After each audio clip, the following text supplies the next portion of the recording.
Timing. So for me, you've gone through that process. You've got them healthy. You've got them training consistently. You're starting to figure out what it is that makes them run fast, you know. And then I think it starts to get into the sort of really interesting things. And, you know, I'll stand here and say that this for me is like where I need to be sort of thinking at, because, you know, I have a foundation of athletes. I've got them training consistently. I've started to figure out what works for them.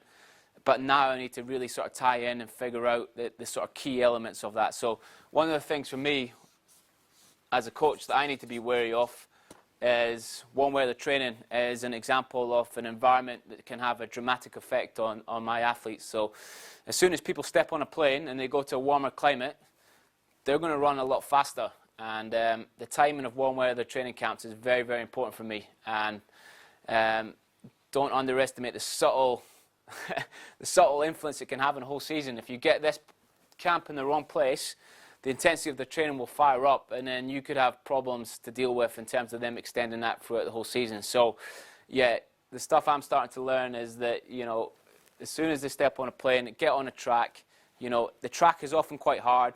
You know, they think they've got to train hard because they're out suddenly in a different environment, and it can have a massive effect on the front end of your season.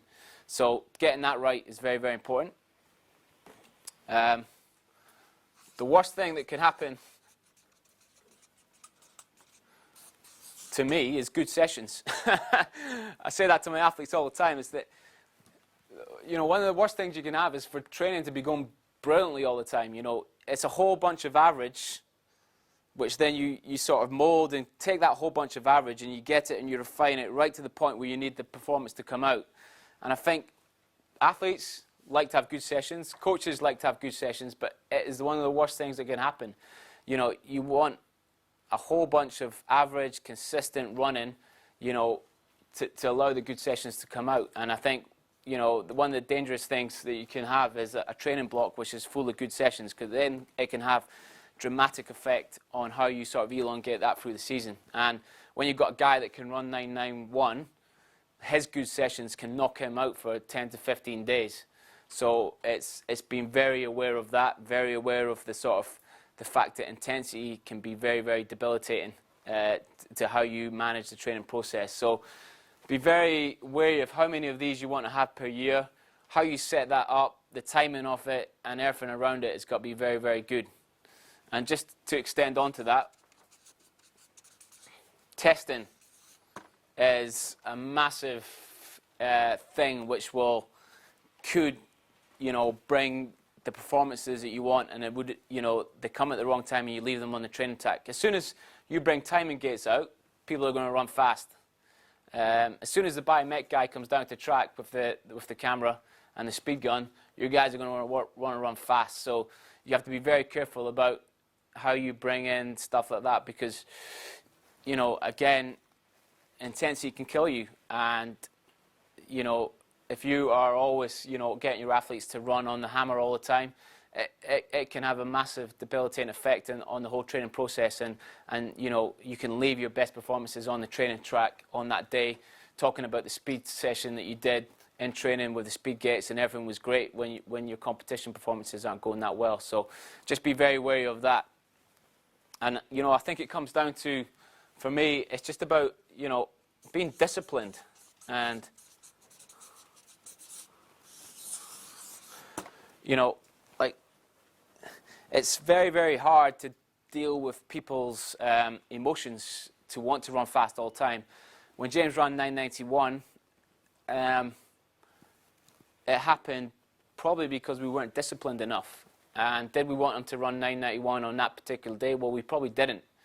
But the pressure for him to go under 10 seconds was huge. And he emotionally got to the point where he decided and made a decision that he was just going to drop it and see what happens. But, you know, as we sort of move into next year, one of the biggest things that we need to rein into is discipline. And it comes back to all this sort of stuff. You know, one of the reasons why he felt like he had to run 991 that day was because the warm weather training was at a point which was too early for us, which meant he was running too fast too quickly, which meant that by the time the season was gone, he felt he was going to run out of an opportunity to run the time, so he did it. You know, we had too many of these before the 991 happened, you know, and we had too much of this. So all these sort of things that I'm describing as things that I'm going to learn from and repeat and reflect on next year. But hopefully you can see some sort of similarities in the way that you work with the athletes that you've got.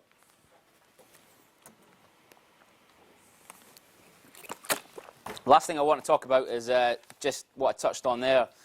You know, in 3 years, you know, I've achieved what I think is quite a lot in the space of 3 years. I've got a guy to run 45 seconds consistently. Johnny won the World Paralympic Championship. Clarkey ran 20.2. James has gone 6:15.99. But I've, you know, in all those successes, like you've probably seen in the last 20 minutes, there's a whole bunch of stuff which I've made a mistake with, and there's a whole bunch of stuff that I think, you know, looking at it, analysing, I think we can get better. And, you know, one of the sort of major messages I want to say as coaches, I think we've always got to be looking backwards and forwards. We've always got to be looking backwards at, you know, the stuff that we got right, but also looking at the stuff that we could get better, the stuff that we could refine, the stuff that we need to get better. And I think also it's really important to stand by your vision of how you see things and how you see the world and how you see coaching. I think as soon as people start to run fast, there's criticism and advice comes from every angle. And I think it's really important that you as a coach have a very strong idea of what it is you think works, a very strong idea of your own style, a very strong idea of the vision that you've got for the athlete you coach. And you know, you and the athlete need to really stick together through this journey. Because sometimes the athletes and the people around them, they don't actually know where it is it's going and how they're going to get there. And your job as a coach is to try and paint that picture to them of what the future could look like.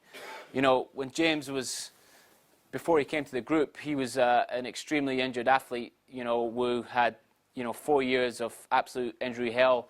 In 4 years, he ran about 5 times. You know, he had a really difficult period of time. And, you know, it took him a while to realize that the future could be different.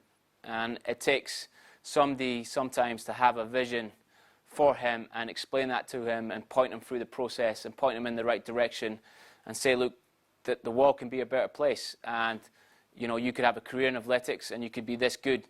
And I think sometimes as a coach, you need to have the strength in your sort of personality and your vision to carry that through. And